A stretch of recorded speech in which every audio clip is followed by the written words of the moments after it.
Here we go. Hey, hey, hey, hey. You already know what it is, man. North Carolina. We're in the building right now.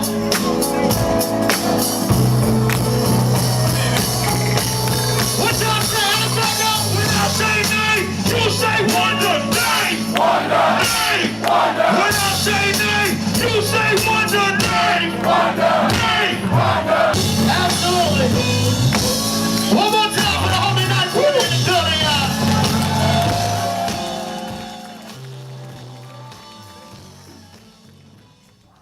Dr. Cosby, do a picture page with you. We're good to go?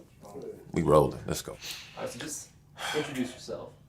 Man, to people at home in Winston-Salem, I'm known by Pooh. To my teachers and friends through elementary, middle, and high school, I'm known by Patrick. You know, the R-I-C-K got cut off when I got to college. It was mainly Pat. Then I had friends that called me P. Then it turned into Knife. So, Ninth Wonder, Grammy Award-winning producer, DJ, college professor, member of the University of Zulu Nation, husband, father, CEO of IWWMG, ambassador for NAACP, friend, enemy of some, but that's who I am. I make life music, man. I don't make music just for the club or make music just for reading. I make music for life. And I also make music that producers and people that don't understand production can understand. You have some producers that make beats just for producers. Ooh, I chopped this sample and ooh. So such and such can be wild, or another producer can be wild. That's great. And then you have some producers that make music just for, to make somebody dance, or you know, the beat is so stripped down that it's just for the people can understand, or the people can, a person can sit down like, I can make a beat like that. I try to stay in the middle. To make music that your average cat can't make, but a producer can still respect.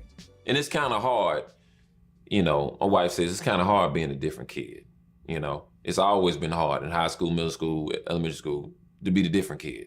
You know, you picked on, you call weird, you this, that, and the third, but you know, that different kid is Bill Gates. You know, that different kid is Steve Jobs. So it's like, it's a hard road, but I mean, if you stick to it, it'll pay off. And so that's where my sound sits in that pocket. It's a soulful sound that both sides can understand, but it's still nice.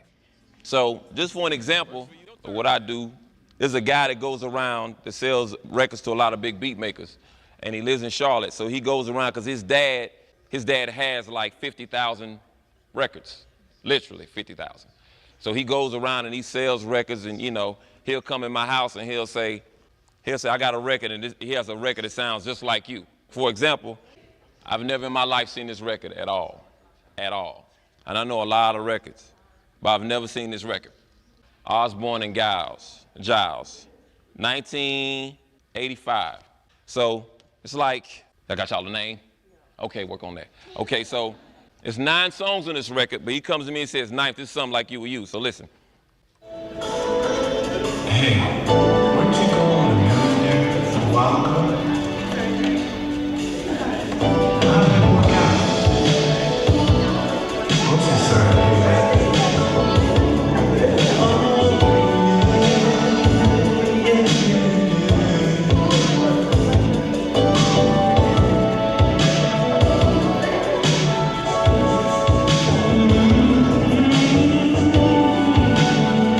So I'm like, okay.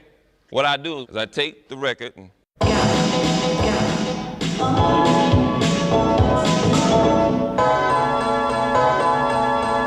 at the beginning of the song. It was at the beginning of the original song. So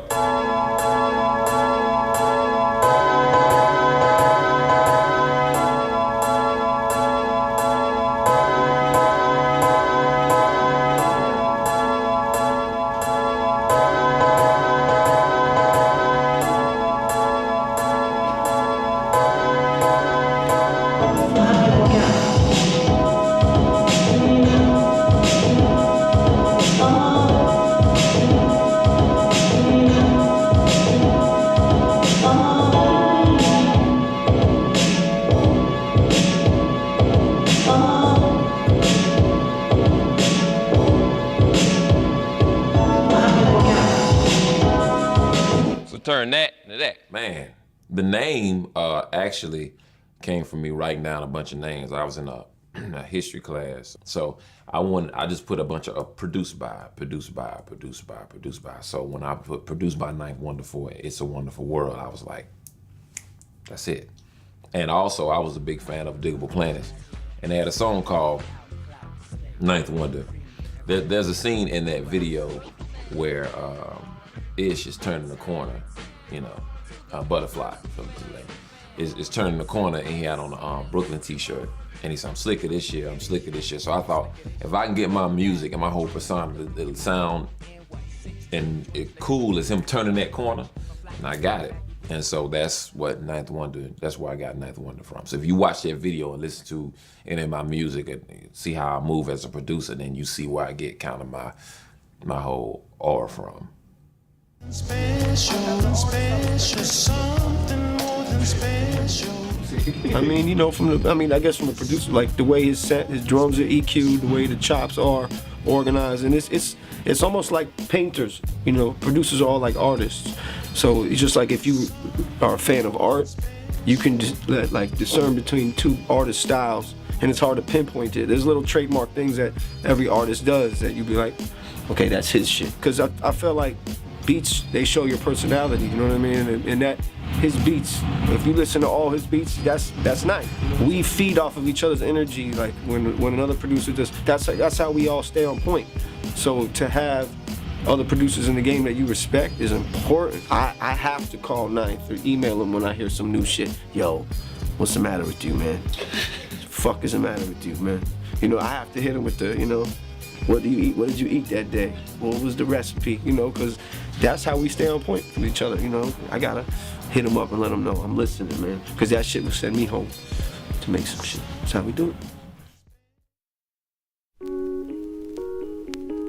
Winston-Salem, North Carolina. Whoa. That's my hometown. I love my hometown to death. My father built a house in Midway, North Carolina in 1977 with his bare hands. And my sister, who my studio is named after, that's the only memory that I have of her. I was holding her hand walking across the street to see this house. They always tell me that my sister took me everywhere with her. She was the one to make sure, and I see my daughter doing it now. Like I go upstairs and my daughter is basically holding class with stuffed animals all on the floor, and my other daughter sitting down in a chair with pen and paper. Like that's what my sister did. My brother said, man, when days wouldn't have school, Bright Lady would have school on the porch. I named the studio Bright Lady because that's the connection I want to have with her. You know, everybody tells me she was a great person, and you know, Bright Lady this, Bright Lady that, so that's my sister. Born in 1964, passed away in 1977. My brother talks about it all the time. He said, man, we walked in the house and we flicked the lights on with a light switch. In 77, that was unheard of for us. We used to pull our lights. I had a childhood that was kind of, I got all of the best of all worlds, pretty much. My parents are 33 years old, 33 and 34 years older than me. So all their brothers and sisters were older. So I had a chance. My upbringing was a little different. You know, I got the old school, you know, way of life that way. With a garden, my dad had a tiller, and then, you know, we used to get vegetables out the garden and stuff like that. At the same time, my dad had a brother who lived in the inner city in Winston-Salem, and that's where I first heard hip hop. So my mom and dad listened to gospel music. They listened to James Cleveland and everything. But my uncle, who was my dad's younger brother, listened to Marvin Gaye's Sexual Healing. So I got both sides, but I kind of took all of that. And everybody knows it, you know, I meet a lot of people say, you seem like you're from the city. But when they hear me talk, I'm from the country. And when I eat, I'm really from the country. You know, when it's things that I eat and things that some of the things I say is, it's so old school, you know. And I get it from my dad. So Winston-Salem is always in me. from Dewey's Bakery to Mountain Fried Chicken to you know, home of Krispy Kreme, home of Texas Pete, to RJ Reynolds where my dad worked at for so many years, to the school system where my mom worked at. So, you know, Winston-Salem is always, will be a big part of me always, period. This is house I grew up in. This is Midway, North Carolina. And this is the house that my dad built with his bare hands. This is it. So, this patio, my room is up there. The basketball goal me and my boy, Rob McKeever made, homemade, swoosh and everything. He has one in his backyard in Winston-Salem, but it's red and black. Mine was silver and black. We was in love with Nike like that. Ninth grade picture, boy. Trying to get it together with the turtleneck. Couldn't trying to figure it out. Couldn't get it together. Oh, you gonna love this. My man Randy Kilgore went to prom stag. Like, we ain't asking nobody to go. We just gonna go. So we went. That's my senior year. Went to the prom. Shades on. Come on, man. Couldn't stop us. We was unstoppable. Started with clarinet, man. Ended up on the drums. I'm playing like 6, 7 instruments by the time I got to 10th grade. Dang it. I had a, let me see. Oh, snap. See what I'm saying? I got tapes. Tap the bottle, young black teenagers. Bucking them down, How I'm Coming, LL Cool J single. I don't know what's on here, but we're gonna find out when I get in the car. I had a tape player, a York's boombox tape player right here. My shower, I used to listen to tapes every morning before I went to school. Encyclopedia. I used to like the way the words ring off the page. Like, I know this one. I'm gonna just turn straight to the page. And Mount Everest is the highest mountain in the world. It rises 29,028 feet. You see that?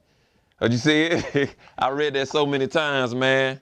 It rises about 5 miles above sea level. It's the highest mountain in the world. They used to make me excited, man. It's like, wow, word. Like, you know what I'm saying? Like, I used to read.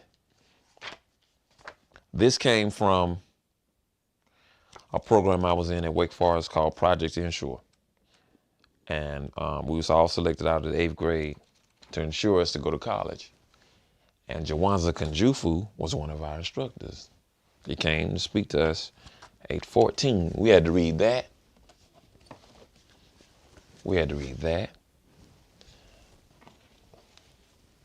And we had to read that. A Raisin in the Sun, Lorraine Hansberry. We had to read these books at 13, 14 years old.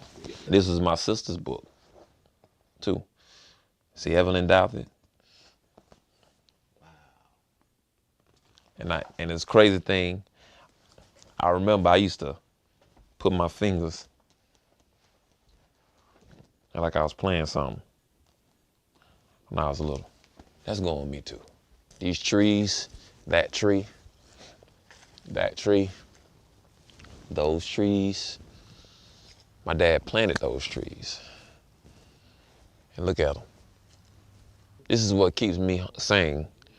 This is what's, you know, I know some people have formed their opinions about me. Some have. Some people think I'm a good person. Some think people don't like me. But this is what I know what type of person I am. This is what keeps me grounded. This. Because this is what I came from. So there's nowhere in the world you can act like you bigger than anybody or this, that, and the third if you came from this.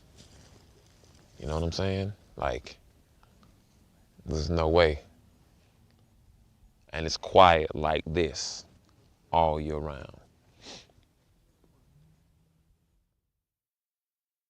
See the dark, and I let my gun spark. Listen, every day I wake up, I'm thinking of something different. My life is just like a visit. I'm only here for a minute. Fuck it, I gotta get it. Nothing, I gotta give it. I'm doing a lot of business. Everybody dropping, just give me 100. What you do? No, it was the fast part was, I was like, I didn't want to do the obvious, so I did something close to that, which was wake up in the morning, I'm seeing just something different in life. It's just like a prison, the fuck it, I gotta give it, nothing, y'all gotta get it. And then the next one is the I'm on fire, call me the molten metal, and that was the next to the regular verse. Let's play it. Okay. Used to be every day when I'm on the streets, ain't no time to play. All I do is look up in the night, I don't see no light. All I do is see the dark, then I let my gun spark. I'm on fire, call me molten metal. It ain't my fault you settle. The shit I spit go through metal. I roll with the devil. Every dollar in my pocket from the flows I pedal. I'm on fire, call me molten metal. It ain't my fault you settle. The shit I spit go through metal. So it reverses again, right? It starts with the fast part first, then okay. And then I want you to drop it after I come from there. When I go, let's go. Okay. Shit is essays rated, street approved in the jail like the essays rated. Let's go. Street approved in the jails like the essays rated. Let's go.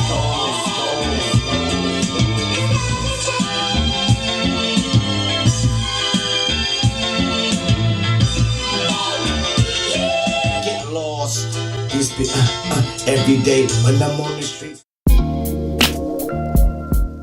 I was in the 8th grade at the time, and myself, Anthony Green, and Randy Kilgore were all at Hill Middle School, and we went separately to an interview at Wake Forest. Went to Wake Forest. My mom took me to Wake Forest and to meet this man who was 6'5", 3 and some change, right? And I'm 14, this 13, 14-year-old kid. I want to talk to this man, and it's something I didn't even know I was going for, man. I didn't know what. At that age, it's all a blur, And what you doing, man? I gotta go to the interview, man. I don't know what's going on. Wake at the time was trying to become a national university, and they didn't have any programs for students, well, they had for faculty kids, but certainly not for minority kids.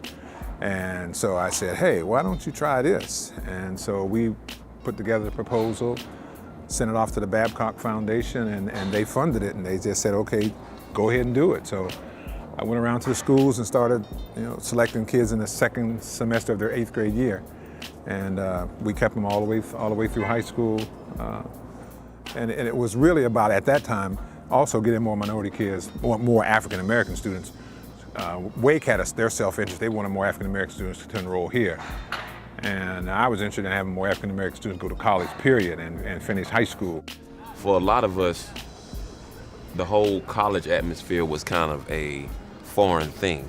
I mean, you got some, young men and women who come from a legacy of parents going to college and, this, that, and the third, and uncles and aunts has been around everything to deal with college. But for some of us, our parents didn't go to school, blue collar workers, stuff like that. So the whole college thing was kind of foreign. I mean, I was born and raised in Winston-Salem and had never been hardly to Wake Forest University. It's kind of like when you're on this campus, you kind of forget that you are in Winston-Salem. So just that whole aspect of being in a college atmosphere and seeing black students, do well and excel, and kind of gave you something to look at. Just all aspects of it, man. It was it's changed everything for me. It gave me a world view of things, a big world view. There are things that are bigger than Winston-Salem, North Carolina. He gives me much more credit than I'm due, because I used to fuss at him for bringing all these instruments to campus. I would say no TVs, for phones weren't really an issue. But he would always come with keyboards, and I would always fuss. I told you not to bring that stuff. But Doc, I don't care what you like. I said, but he would bring it, and he would always manage to talk me into letting him keep it. He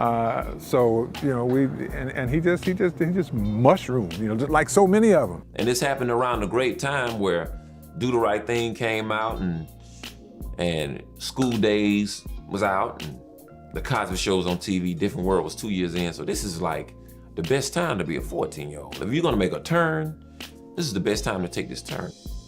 And the success rate for this program is probably 85% of us. We got 2-3 PhDs. We got a couple Juris Doctorates. We got about 3-4 Juris Doctorates. There's a girl who walked.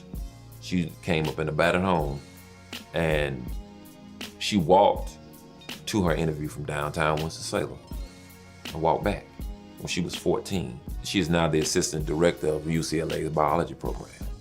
Like it's you can't even explain exactly what he did for us. And I want to do it again. Like I want to do the same thing for these kids, for kids coming up, because it seems like the whole cool to be black and cool to be smart thing is coming back. Flashback to 2003, summertime. I'm about to go to college. I'm about to go away for school. I just graduated high school, and I kept hearing about all these beat battles and all these and these rap battles that was going on up in Raleigh or Chapel Hill at this. What's the name of that club?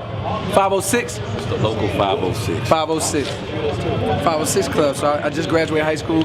I was producing. I was rapping. I thought I was better than everybody else in the world. And I also got this 𝗕𝗥𝗪𝗚𝗓 somewhere along the line that had this group called Little Brother from North Carolina. I was like, man, somebody from North Carolina's in 𝗕𝗥𝗪𝗚𝗓. So we started going up, me and Bomb Shelter, me and Nervous Wreck started going up to Raleigh to these, or Chapel Hill to these beat battles. And Knife was always DJing. Man, I just used to stand in the crowd. You know what I'm saying? Like just as a fan. I remember one day he went to his car to play some beats for somebody, and I was just like the little kid that was in the background, like looking. You know, I'm like 18 at the time, 17, 18. I'm looking, just listening to him play all his beats straight off his computer that he just burnt before he came. It was just, you know, incredible moment. So me, this is real Carolina family right here, man. You know, I know this guy's rooting for me like I've been rooting for him. Man. Look, man, this guy talking about basketball. There's been no proof or footage or any even word of him ever even touching the basketball. Oh, we've got it. On the planet Earth. Y'all got it? Yeah. Well, this is about the time when we cut to that scene right now.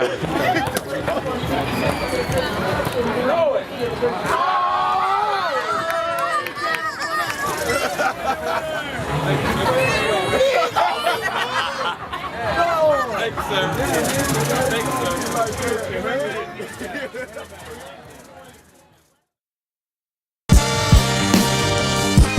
I started playing clarinet, which, coming from a tall black man with a beard and deep voice, me playing clarinet doesn't really go together. Just looking at me now, but I played clarinet. By the time I got to 8th grade, I was playing 7 instruments. Anything that, most instruments that reads the treble clef, and some even that reads the bass clef. The great thing about it was I had a chance to play these instruments and also listen to the golden era of hip hop at the same time, which is an incredible mix. To understand music theory, to understand the read sheet music and understand all of the you know, crescendo and staccato and all this stuff that you learn in music theory, and at the same time, listen to Brand Nubian is a crazy mix to do. It's funny that we're playing 𝗕𝗪𝗪 right now, because see, 𝗕𝗪𝗪 is the one that used to watch us play our little songs. You know what I'm saying? I had a band teacher, Charlie Thompson was his name. Great band teacher, taught me a lot about music, theory and everything. The problem was with Charlie Thompson is, he wasn't down with playing a whole lot of hip hop. You know what I'm saying? So we played a song called Land of a Thousand Dances.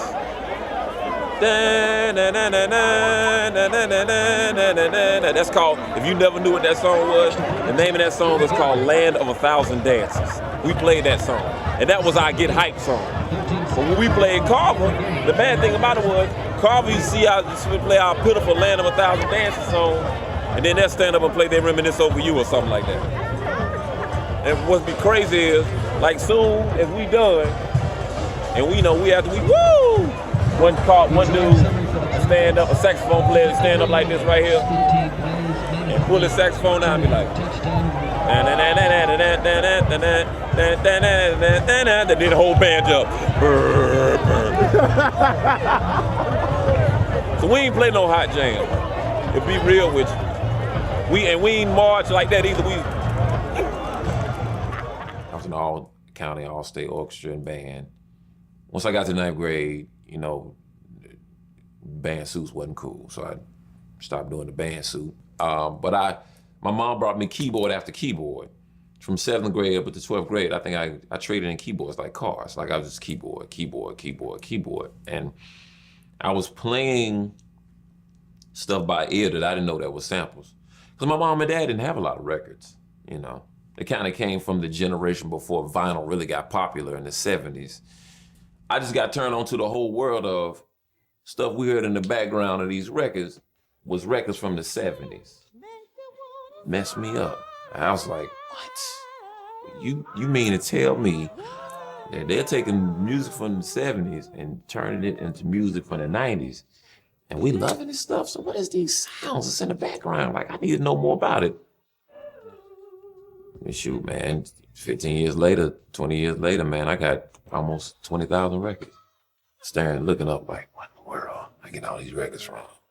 And it started from that. It started from 6th grade all the way up to now. And I can really attribute that band room for doing that, because I was just in love with music, man. Yeah, I didn't start actually producing rap records till I got 98, 99. Let's take a stab at it. I made my first beat in 1998. I thought it was garbage. I walked away from it and didn't return until the spring of 99. And then that day I made 4 beats. I did it in Leroy McDowell's room, 308 North Hall, NC State University. And then I was stuck over there every day. Like every day I'm trying to make a beat.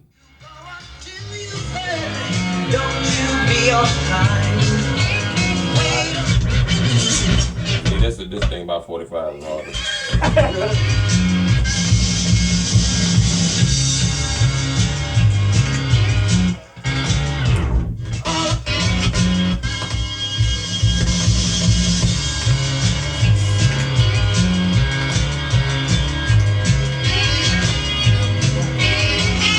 Something here to tell you.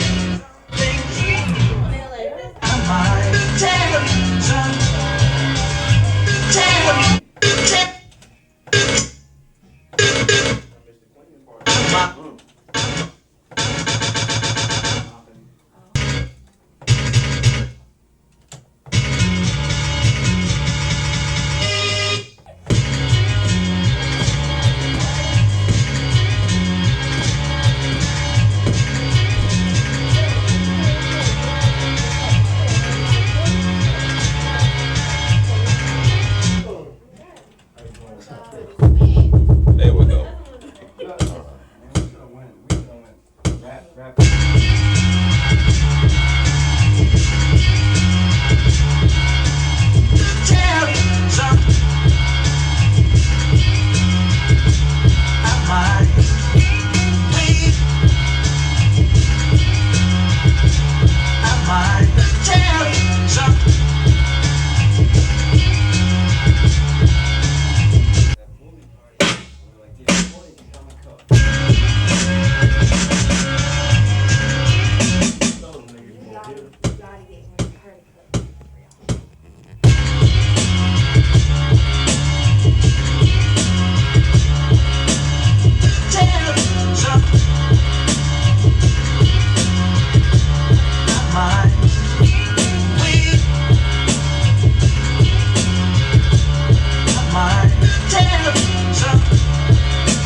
first time I heard Ninth, like, well, I'll tell you about the first time I really heard Ninth, because, you know, like, I'd been listening to Ninth prior to, you know, in many different formats, but the first time I really heard Ninth, which is a crazy story, is what back when like WinZip was popping. You remember when WinZip was popping?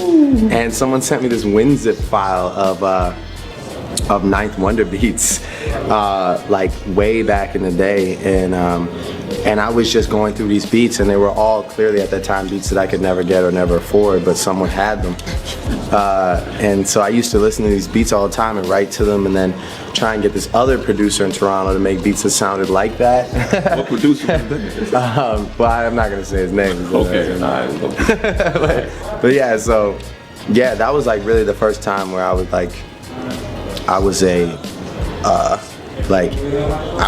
searching for that sound, you know, and it like shaped a lot of the early music that I made and the music I make to date. I mean, obviously, you know, because it's led up to the point, but like early on, that was my life at one point, you know, Ninth Wonder and Slum and Little Brother and just all that whole movement, you know, and I wanted to be down so bad that I just kind of started rapping like that.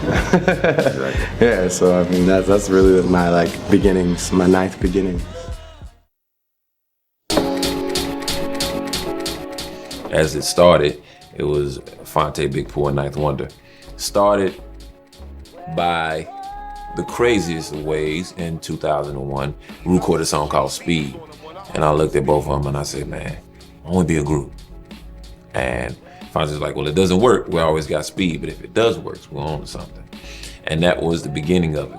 And we recorded in 𝗕𝗥𝗡𝗚's bedroom, The Listening, which took us from August to February to record.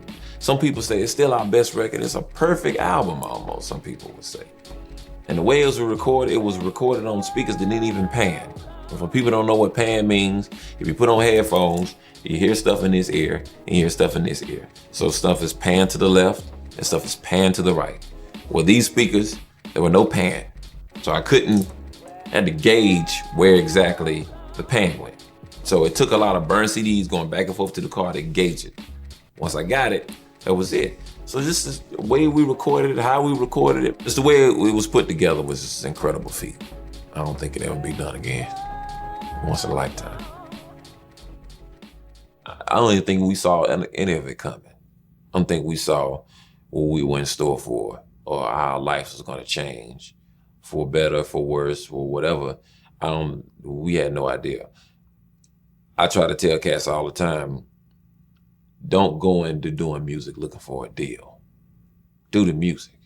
The deal will find you. Time went on.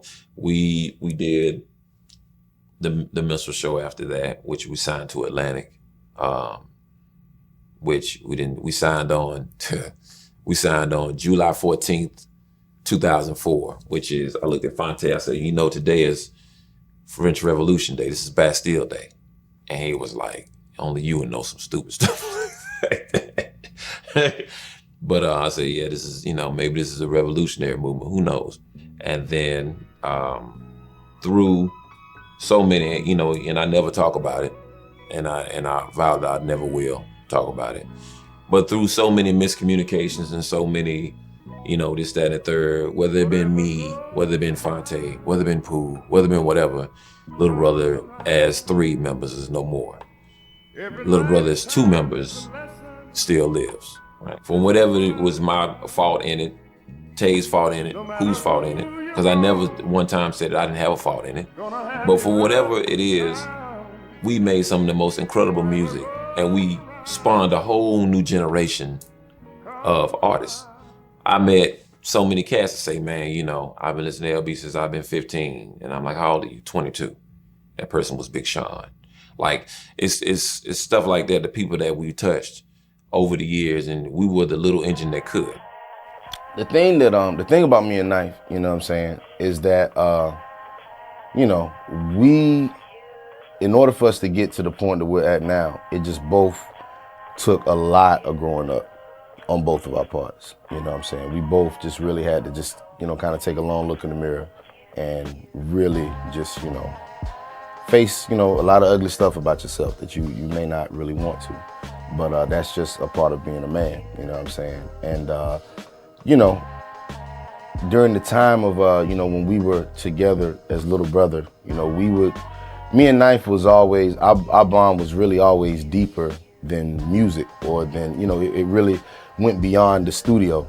It was really just kind of sad to me because, you know, it wasn't really had nothing to do about the music. It wasn't about trying to get back as, you know, we gonna get back, little brother. It wasn't about that at all. It was just really just about, you know, I lost a friend, you know what I'm saying? And during the 4 years that me and him weren't really speaking, a whole lot of stuff went down, and it just really gave us both more of an understanding about each other. It really brought a lot of things full circle because we both kind of had to humble ourselves, you know what I'm saying? He had to humble himself, you know, in order to talk to me, and I had to humble myself to listen, because in the past, that had always kind of been something that I think we both kind of struggled with. You know, Knife would never really want to talk about things. He would just kind of want to just keep it moving, and I wouldn't listen to people. I'd just be like, look, fuck it, I'm out, you know what I mean?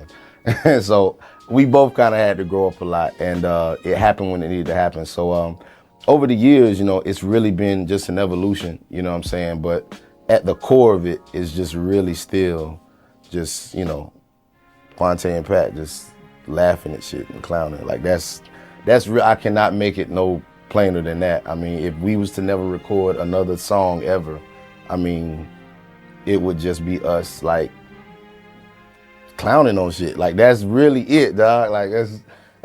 Welcome, Ninth Wonder. What's going on, brother? What's up? Doing? Man. How you been? You're the best DJ in the world. Oh man, come on. Oh God, you're here. You're here already, dog. You don't even need to do it. He killed Atlanta. Granted already, okay, now? He killed Atlanta. I know you're working on a bunch of stuff. I saw you in an interview with Drake. You're working on some Drake stuff. Right. You stay with a nice medium between the underground and the mainstream. Right. Because you get that respect, you know, from the mainstream and obviously in the underground. Blessed to have that, man. I just understand that soul music is soul music. Rap music is rap music. Where you sell 10,000 or 500,000. I don't let the album sales dictate who I work with. If you're dope, you're dope. And some people are dope and don't have the means to understand and let everybody else hear that they're dope because they don't have the means and the money to get themselves out there, you know. And so no matter what, in 2005 I worked with Beyonce and MOP in the same year. That's what I want to be, and that's why I got, you know, Premier did the same thing, Dr. Dre did the same thing, Pete Rock did the same thing. So if I come from that family tree of producers, then that's what I wanted to be. So. Boy, I hate when I hear a sample, man. I've heard it for years. And To pay the cable, you grinding here. The kitchen tables are white affair. The rappers spit, the time is near. I'm straight hood, that's how I'm rhyming, yeah. I I'd like to introduce myself. My name is Joel. Favorite Ninth Wonder record? I'm gonna say the Lovin' It Little Brother joint, which we was in Atlanta at MJQ's, and I put that joint on, and it was just such a great feeling, and it's like a throwback vibe to like Tribe Called Quest and like, you know, the early 90s, 93 till infinity type of vibe. And, you know, I think that's kind of what hip hop needs right now. So Ninth Wonder, do it again. Okay. We're gonna need another one of those out of you, buddy. So the pressure. You know. The pressure. Yeah.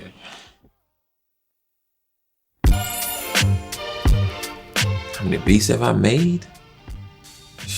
Probably this summer I probably made about 300-400 this summer. What am I thinking about? It's a high, man, that I try to chase. Every time I'm going for that high, you know. There's a feeling in your chest that I can't explain it, but I'm trying to chase that every time. Sometimes I feel like I've hit it.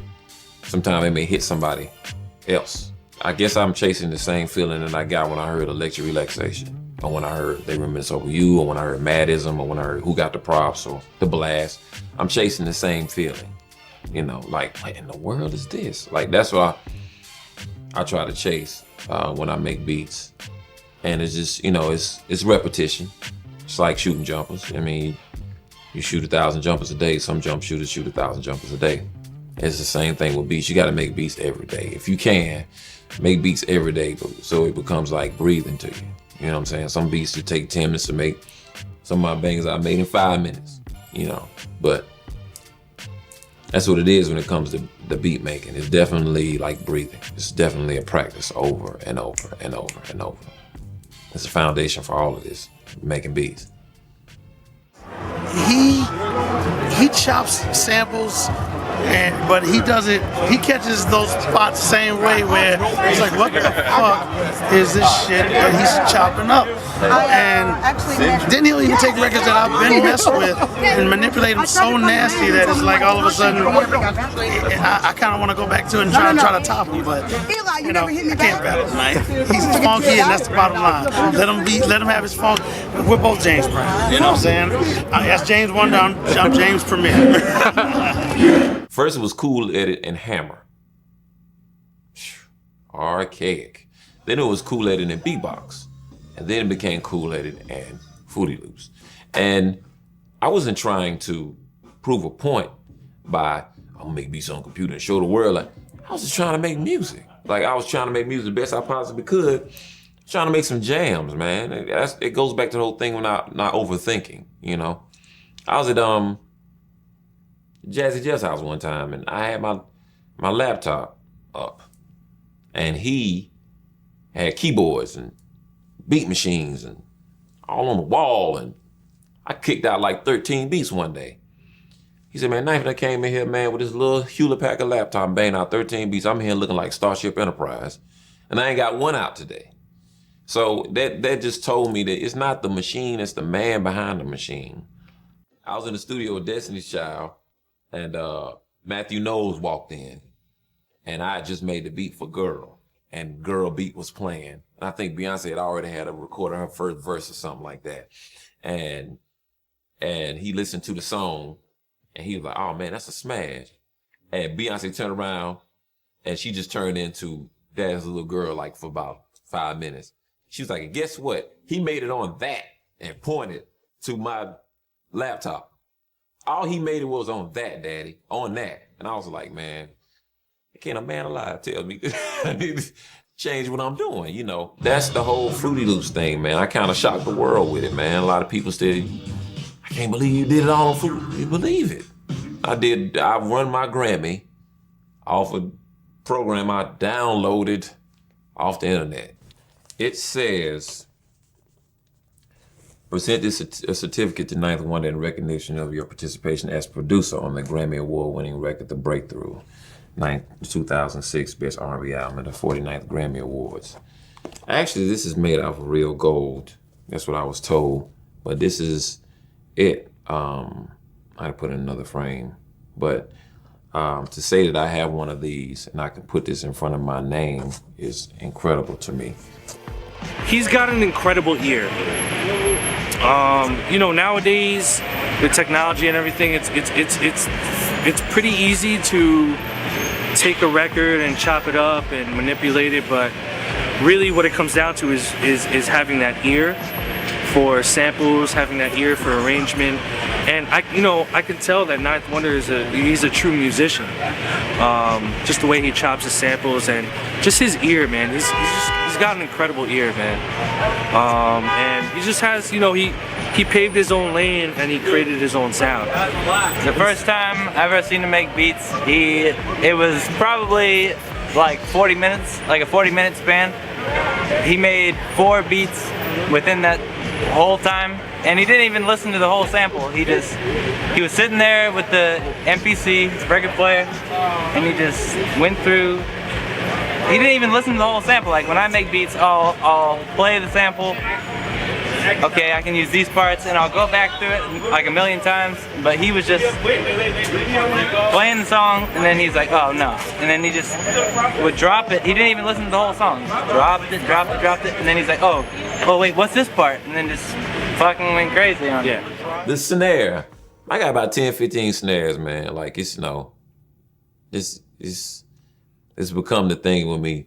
I ain't changed his drums, this, that. And then when I started to change them, then you got people to say, man, I miss the old knife. As much as I try to run away from it, man, it's like, that's what the people want, man, you know? But I'm glad the people want that from me, you know? It's not like a sound that I'm making that some would say, oh, he's selling out. They want the boom bap sound from me, which is incredible to say. My biggest thing is I wanted to make beats and I wanted to get paid for it. Whether it be $50 or, you know. And I was happy with getting beats for $50 when I was getting them, you know. I wasn't like, man, getting beats for $50. I'm like, man, I'm getting beats for $50. I'm banking, I made $500 a day. I was sitting in front of this computer, just chopping up records. So, having the stuff I've gotten, I would never thought 10 years ago I would say I've gotten. I'm just blessed for it, and I just keep moving. Here we go. We in business now.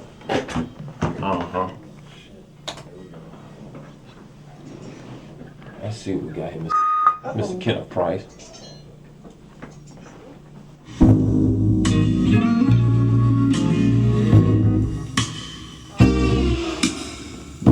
You know, me and my woman, we've been going through a lot. I need my woman. I need my woman last night, sweet last night. Need my woman. Let's talk to each other. I wanna hear what you gotta say. I wanna hear what you gotta say. Let's talk to each other. Last night, sweet last night. Need my woman.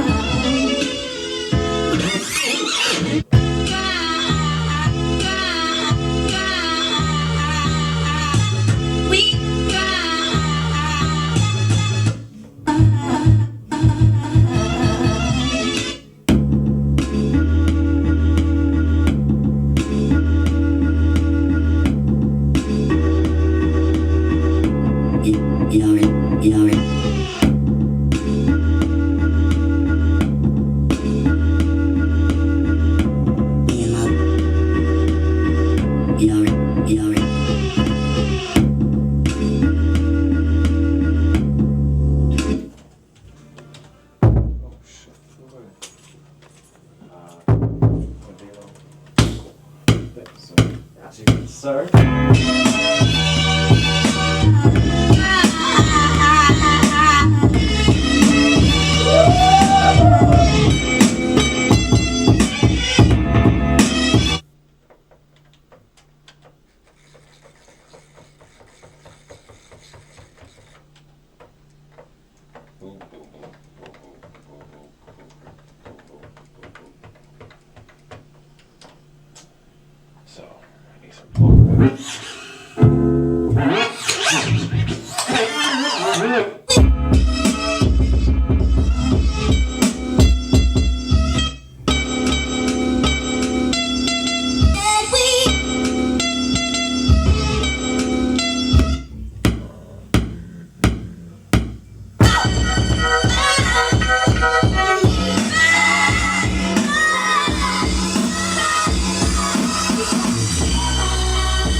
This is what we're gonna do. Write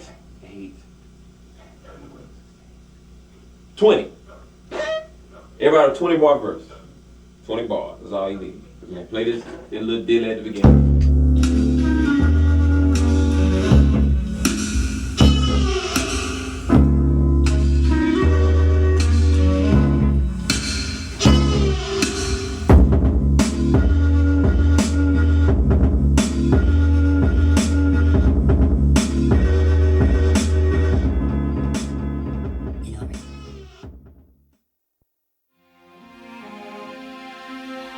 track I did for Jay-Z on the Black Album, which was released in 2003. I received a call from a good friend of mine by the name of T. Smith. And T. Smith did the video work for Fade to Black, the movie. And he said, yo, you remember I told you I liked your beats and, you know, whatever, you know, I met somebody in New York that you know, I would bring your name up. So I brought your name up to Young Guru. I was like, okay. And if the people that don't know who Young Guru is the sound engineer behind Jay-Z for the past 10 years almost. And I was like, yo, son, I don't know who you are, but this shit is incredible. There's no way that you're in North Carolina by yourself making shit like that. I said, you have to come play shit for Jay, you have to. As soon as you walk in by the door, it's a leather couch and Beyonce's laying on the couch.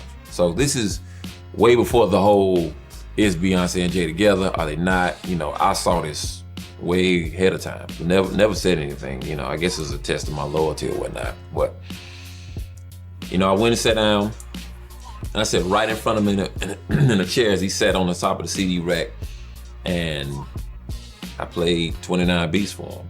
And first two, he had poker face. That third one, he was done. Like, he was like, you know, after I played the first 29 for him, I was about to change the CD. He was like, oh, wait a minute, go to 3, 6, 9, 10. He was naming numbers of the tracks. So out of all them beats, Jay was vibing and vibing and vibing, but then he asked Knife, he said, yo, I got this idea for this threat shit with the R. Kelly shit. You think you can flip the beat? But he basically said it to him like, take that home and do the beat and come back. Knife was like, yo, hold on. And he's like, man, I need something with that bounce to it, you know, you know, right?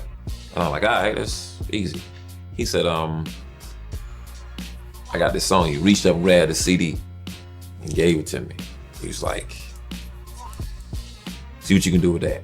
This nigga broke out just a computer, no beat machine, no little pads, no none of that shit. Fruity Loops, nigga. This nigga broke out a PC, and in 20 minutes, this nigga handed me the headphones and was like, yo, what you think about that? I handed that shit to Jay like, yo, that's it. Jay was like, yo, let's go, record that. And so he started, you know, on the rhyme or whatever, and he said, oh, go back. He was doing ad-libs at the beginning, he said, oh, go back. And then when he went back, he started saying all these nines, 9 on them, stop, you know, whatever. Niggas must got 9 lives. Then he said my name. When he said my name, I just hung my head. And he's like, now you ready to make history, man? I'm like, yeah, Jay, yeah, history. And so that was it, man. I played my record for him. He's like, you think your record ought to make it? I said, you damn right I think my record ought to make it. He started laughing. And I think about 2 weeks later, my lawyer called me and said, I just got the paperwork for the Black Album, congratulations.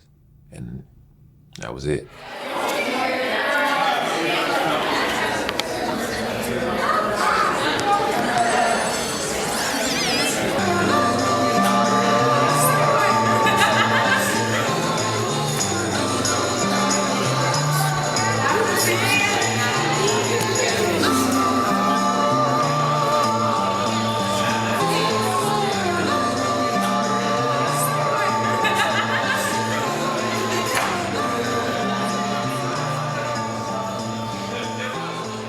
I wanted to be a history teacher. That's what I went to Central for. I wanted to be a history teacher. I was a history major.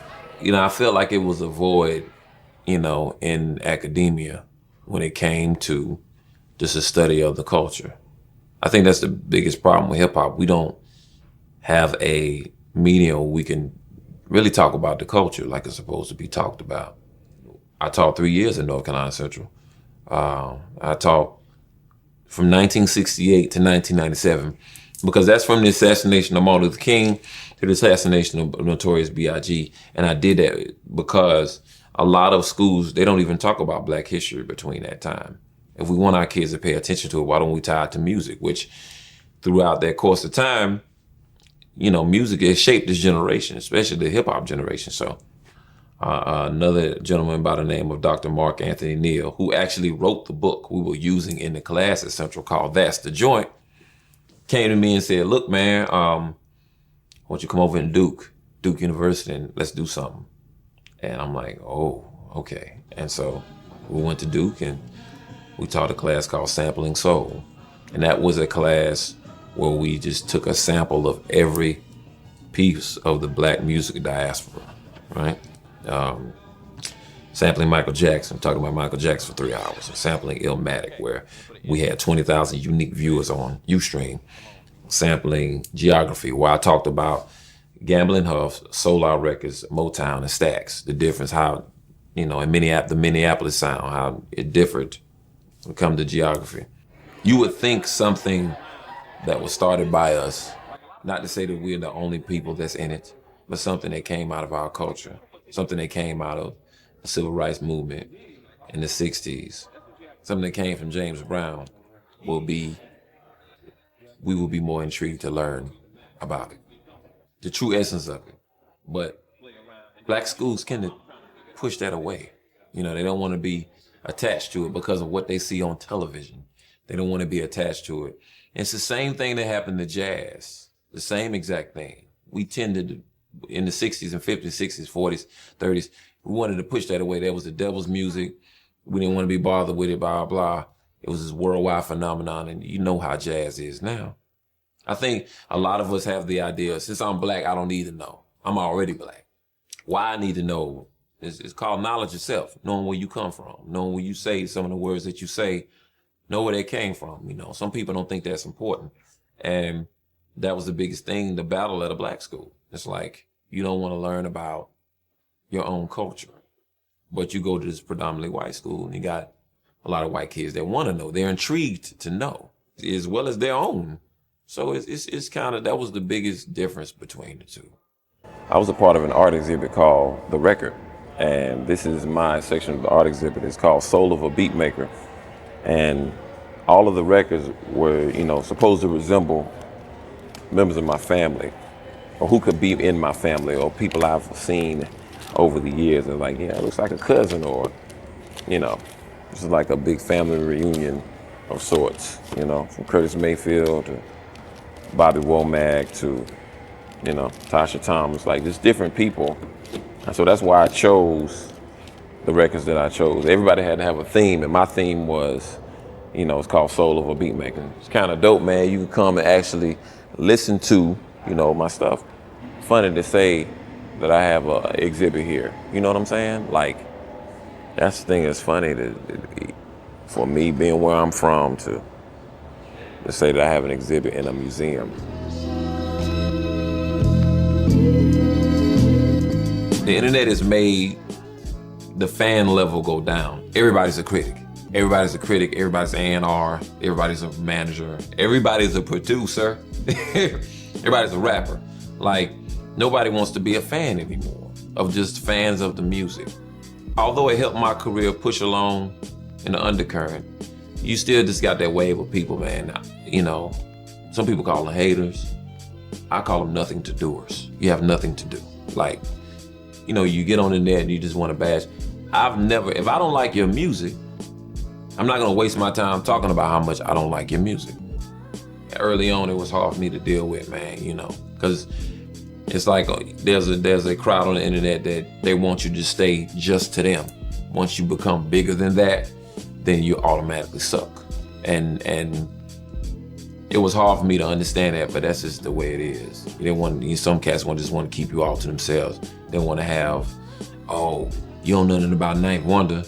Yeah, when do we put you on? Okay, so now once you get on, and maybe you turn on somebody that wants to turn their friend on. Now it's like, he getting whacked, he's selling out. Well, you wanted me to be, where's the glass ceiling? You want me to be big where everybody knows me, or you want to be just to the point where people may not know me, so you can have something to talk about. So you have something over somebody. I made beats that's on the net, that kids are getting on the net. I got a Ninth Wonder album coming out. And my beats all over the internet. Coming out next on Twitter. Ninth Wonder album, me and Knife, and next week, produced by Knife. Right? We're in a culture that borrows from something else. We scratch on records, we paint on walls, You know, we sample, we records, this, that, and the third. All of that stuff was happenstance. All that stuff came from somebody in the 70s with 2 turntables, not close like this, one right here and one right here, and playing your favorite part of a record over and over and over. Example, if we don't sample, then you can't hear records like this.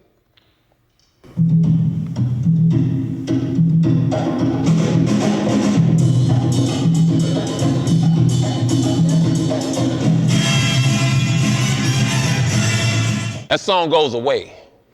There's no more, you in the club with your girls, Beyonce, you know, song comes on, Crazy in Love comes on. Crazy in Love is over, it's done for that.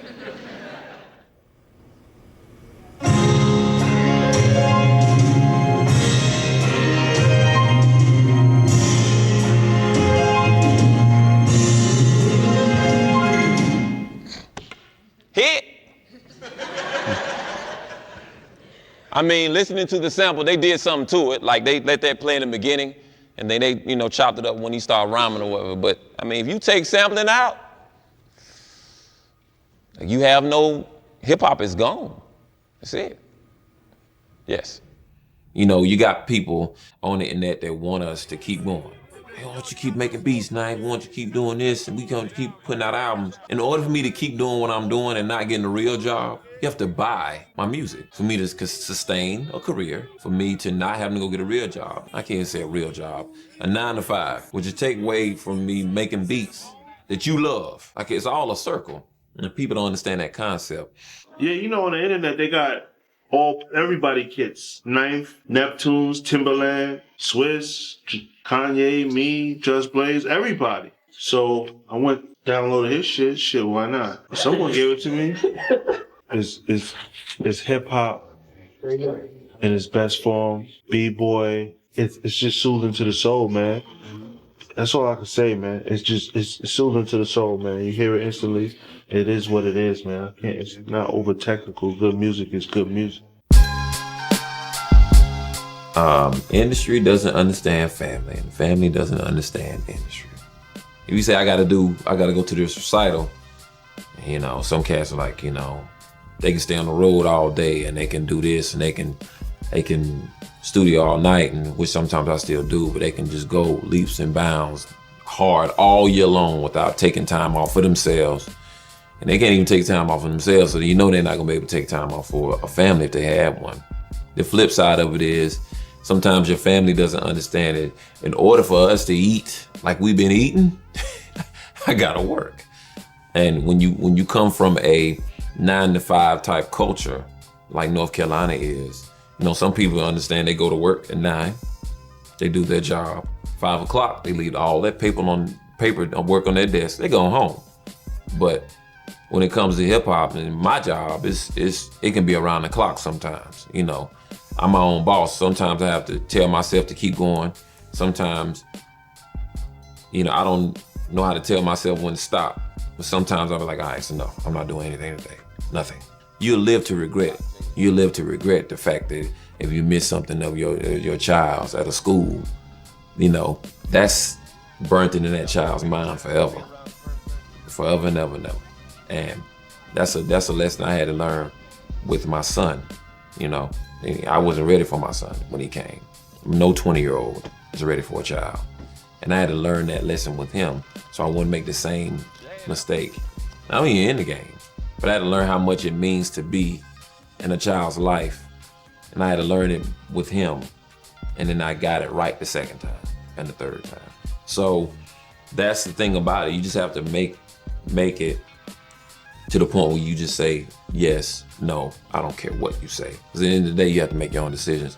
And you don't want to have to live with it. And I think I've lived with the right ones. Everybody just likes to say it's the industry that garners women. Man, all across the board, if you are confident in what you believe in, and you are confident in the position that you hold at the Dunkin' Donuts, I run the Dunkin' Donuts. Me. That's me, yeah. I'm in that Dunkin' Donuts all the time. Yeah, I know, because that's me. It's my Dunkin' Donuts. You know that? that garners some type of attention. You know what I'm saying? I mean, I'm a man, and if I'm me to do, yeah, man, you know the Dunkin' Donuts on Capitol? And the one lower than that? Yeah, that's me. I run both of those stores. I open and close them. I'm grand opening, grand closing on both of those. That's me. Word? I'm like, word? That's all right. I'm a man. You know what I'm saying? So that's what it is. I think he genuinely wants to make everybody happy. He's a people person. He likes to be liked. You know, he hates to be alone, and he's never gonna be quiet. He's always on his phone or talking to someone, except for when, you know what I'm saying, we were taking a nap. That's the last man and in this heterosexual thing that I like took a nap with. Like, we both play with the kids, play Nintendo or PlayStation and just pass out on the couch. You know, and his wife had to come in and clean up everything around him because we just pass out. Like, he works hard and he gives so much of himself, and he wants to satisfy he's not looking for everyone's approval, but he wants everyone to be happy, and he wants to give everybody what they want from him. Actual Proof, Rhapsody, The Way Team, Heather Victoria, Soul Council, Hollow, Tyler Woods, GQ, TP, Big Remo, The Tom Hardy, Skyzoo. That is my team. Jay-Z told me and I put you on so you can put your people on, and so on. It's called paying it forward, and so on and so forth. And so that's what, you know, I want to do. Just, he put me on, so now I want to put somebody else on. This is the program I've been running for the past 7 years. And it's you know, it did me fine. Not to say it's going to be any valleys in it, but it, you know, some coaches have great seasons, some coaches have okay seasons. But, you know, I can honestly say my past 7 seasons, we finished in the top 10. You know what I'm saying? And we are always a national contender. So that's the way I look at it. And that's what I want to instill in my artists. Do I think I'm going to retire making beats for fun? No. Do I think I'm going to retire making beats in the industry? Yes. Because I don't feel like a lot of times I'm built for this game. Money is not going to make me or break me that much. Some people, that's all they live for. And that's fine. I'm not wrong or right in either way, and neither are they. But, you know, I'm just, can I do this forever? Like as an occupation? Nah, because all the stress that comes with it is not even worth it to me. I just want to be a fan of the music and still have love for the music. I don't want to get to the point where I don't even love the music anymore. And once I feel like I get to that point, I'll just stop. But I won't stop until the artists that I have established something for themselves. I talked to my mom about it, and I said, you know, Mom, I want to come home one day and work for the school board. And that probably won't happen until I turn about 45, 50 years old. But it's something that I want to do. I like Winston-Salem when you're that age. You know what I'm saying? I think that's a great place to live when you're, you know, in your 40s and 50s and you just want to chill and you can find you a nice place in Winston to live, and it's easy living, you know. I want, you know, my kids to experience Winston-Salem South Carolina schools and high school. High school sports in Winston-Salem is very serious, probably most of like all small cities, but that's what I want to move back home for, so I can kind of give my kids the same feeling that I got when I was raised in Winston-Salem, North Carolina. And plus, you know, God willing, my parents are still around and I can be close to them as well, you know, in their older years. So that's some of the reasons why I wouldn't mind moving back home to Winston-Salem. It's a beautiful day and it's a wonderful world music. It's always smiles over here. We ain't got time for that, like we want to call NIGGASHIT. We don't have time for that over here, okay? All right. I love you, babe.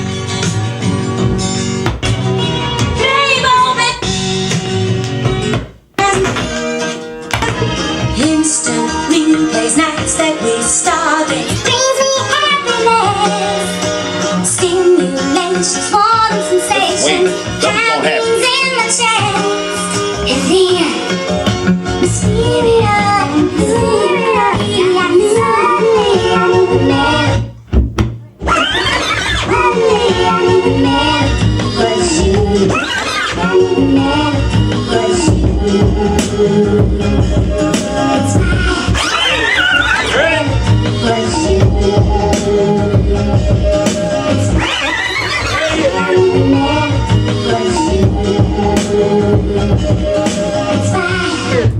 is. There it is. See, it's the groove in the record.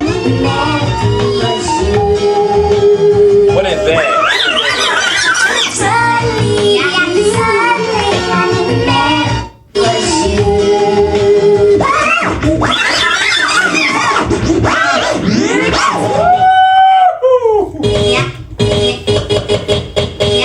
It's all about the soul. It's all about the soul.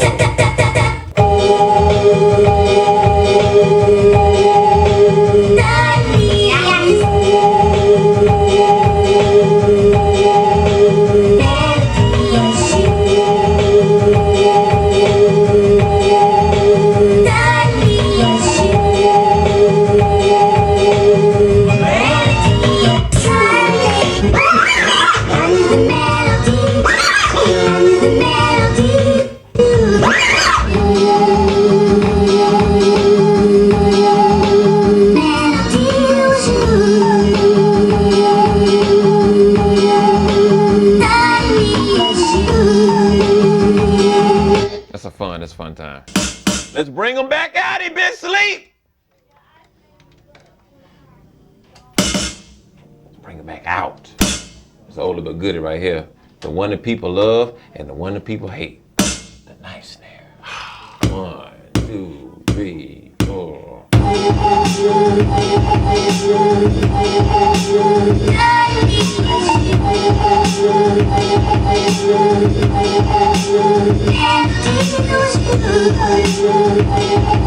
Man, boys.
Man, you know, I don't think we decide our own legacy.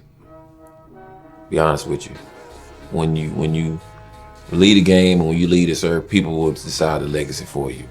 We're just here to do what we're supposed to do. Everybody else to decide, you know, what was your legacy, or he was this, or he was that, or he did this, he did that. People are gonna decide that for you. You have no control over that, you know. I just wanna make the best music I possibly can, and it's in my realm, uphold the culture of hip hop, because so many people my age has abandoned it, maybe because of their lack of knowledge about it. But to uphold the culture of hip hop, because it is my culture, and that's about it.